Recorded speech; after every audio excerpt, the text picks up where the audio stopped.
So what is oil going to do now? I'm thinking that if it breaks the lows of the last couple of days, we might try a short position. But that's my lower probability trade. My higher probability trade is this war continues longer and worse, as I've been saying all along, than anyone thinks. Well, not anyone, but certainly a lot of the oil traders and the general public. Apparently, Israel is getting hit very, very hard, and even reports that Netanyahu's brother has been killed and some other senior Israelis and even generals.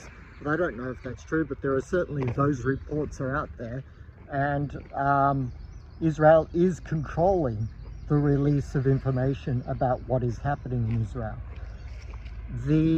That worries me, because if situation gets too bad in Israel and the Iranian missiles keep coming, and everyone's saying, you know, there's less Iranian missiles now. Well, they've destroyed every US or put out of action every US military base in the Middle East for 2,000 kilometers, even as far as Iraq.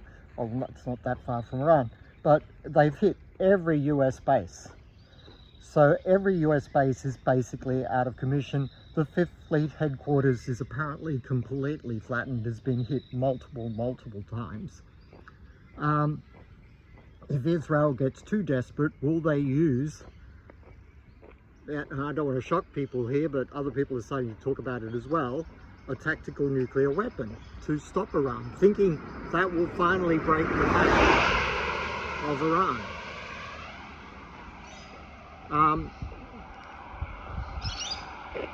Where does oil go if that happens? Well, it goes to $300, $350 a barrel. And we have petrol rationing in the Western world, very, very likely.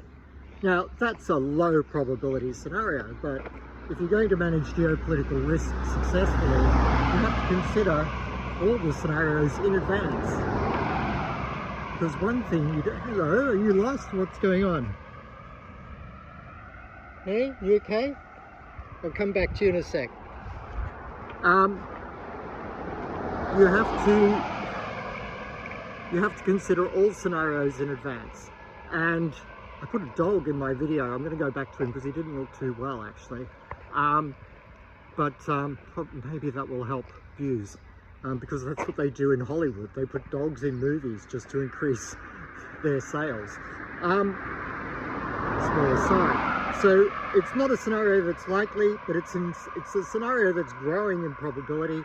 There are reports that a specific type of US aircraft has been sent to the Middle East, and it is one that is involved should nuclear triggers be needed.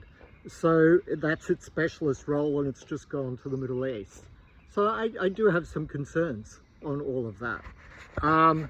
Particularly if the war goes badly, and there is a real chance the US will lose this war, US and Israel will lose this war, in that they'll never achieve regime change. They'll never get the access to the resources, which is what they want.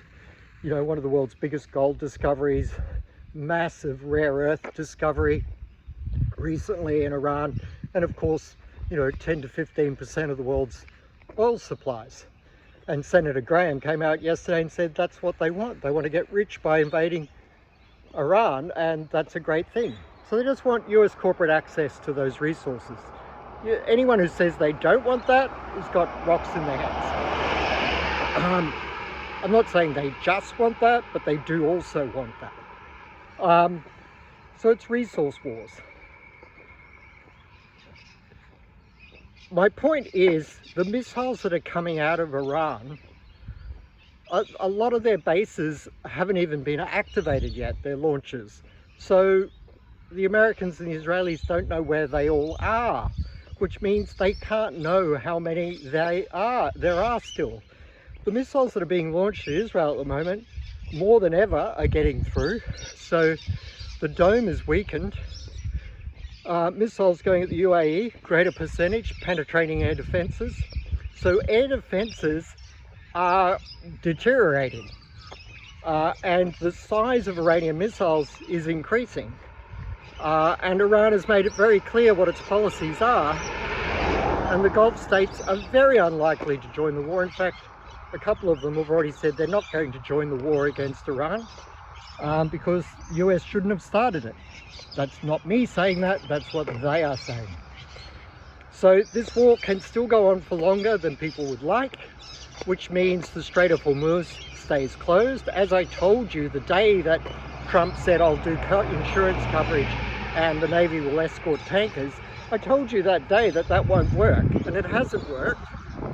And no ships are getting through except Chinese or Russian flagships, I believe. So for the West, oil supplies are a little bit tenuous at the moment.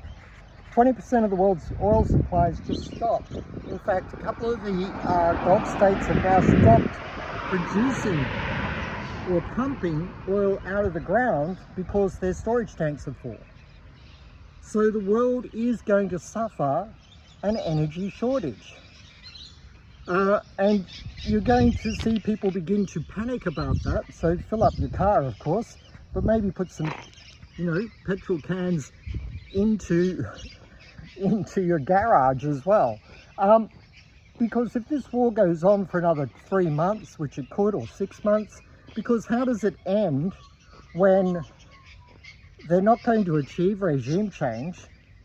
Iran isn't going to surrender, even if it runs out of missiles. Troops on ground in Iran is highly problematic. There's even reports that some Delta forces have been captured, but I don't know how true that is. But the Iranians are claiming that.